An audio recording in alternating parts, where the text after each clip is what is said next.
I was in contact with all the leadership over the course of the weekend and continued to urge both Democrats and Republicans to come together around an approach that not only lifts the debt ceiling, but also solves the underlying challenges that we face when it comes to debt and deficits. Some progress was made in some of the discussions, some narrowing of the issues. Speaker Boehner and the Republican House caucus felt it necessary to put forward the plan that they're going to be voting on today. I think everyone's estimation is that that is not an approach that could pass both chambers. It's not an approach that I would sign, and it's not balanced. But I understand the need for them to test that proposition. The problem we have now is we're in the 11th hour, and we don't have a lot more time left. The good news is that today a group of senators, the Gang of Six, Democrats and Republicans, I guess now a Gang of Seven because one additional Republican senator added on, put forward a proposal that is broadly consistent with the approach that I've urged. What it says is we've got to be serious about reducing discretionary spending, both in domestic spending and defense. We've got to be serious about tackling health care spending and entitlements in a serious way. And we've got to have some additional revenue so that we have an approach in which there is shared sacrifice and everybody is giving up something. And so for us to see Democratic senators acknowledge that we've got to deal with our long-term debt problems that arise out of our various entitlement programs, and for Republican senators to acknowledge that revenues will have to be part of a balanced package that makes sure that nobody is disproportionately hurt from us making progress on the debt and deficits, I think is a very significant step.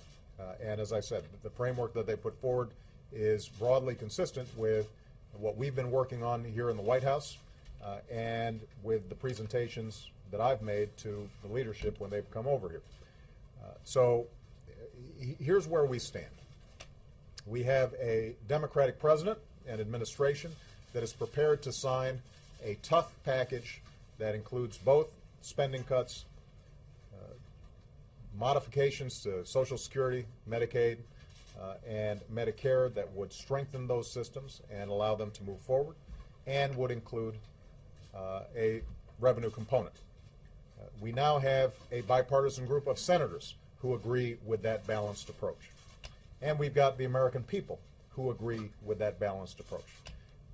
My hope, and what I will be urging Speaker Boehner, Nancy Pelosi, as well as Leader Reid and Mitch McConnell, is that they tomorrow are prepared to start talking turkey and actually getting down to the hard business of crafting a plan that can move this forward in time for the August 2nd deadline that we've set forward. Just a couple other points I will make. Some of you may ask, what does that mean for the plan that Senator McConnell and Senator Reid had been working on? Our attitude is that that continues to be a necessary approach to put forward. In the event that we don't get an agreement, at minimum, we've got to raise the debt ceiling. So that's the bare minimum that has to be achieved, but we continue to believe that we can achieve more.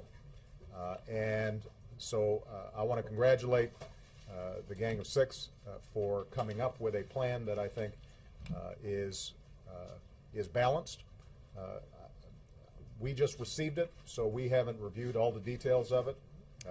It would not match perfectly with some of the approaches that we've taken, but I think that we're in the same playing field. And my hope is that we can start gathering everybody over the next couple of days to choose a clear direction and to get this issue resolved. So far, at least, the markets have shown confidence that leadership here in Washington are not going to send the economy over a cliff. But if we continue to go through a lot of political posturing, if both sides continue to be dug in, if we don't have a basic spirit of cooperation that allows us to rise above immediate election year politics and actually solve problems, then I think markets here, the American people, and the international community are going to start reacting adversely fairly quickly. So I think it's very important for in these next couple of days to understand we don't have any more time to engage in symbolic gestures. We don't have any more time to posture. It's time to get down to the business of actually solving this problem. And I think we now are seeing the potential for a bipartisan consensus around what that would take. It will be hard. It will be tough. There's still going to be a lot of difficult negotiations that have to take place in order for us to actually get something done. And as I said, we have to have that fail-safe that Senator McConnell and Senator Reid are working on. But the hope is that everybody seizes this opportunity. After the votes today in the House, I'll call up Speaker Boehner and the other leadership, and we'll arrange for times where we bring folks back here. And hopefully, we'll be able to report on some additional progress over the next few days. All right? Thank you very much, guys. Would that be in the next day? Well, as I said, I think what you're going to be seeing is an evaluation of that plan versus the things that we've been looking at. I think what you're going to see is some significant overlap.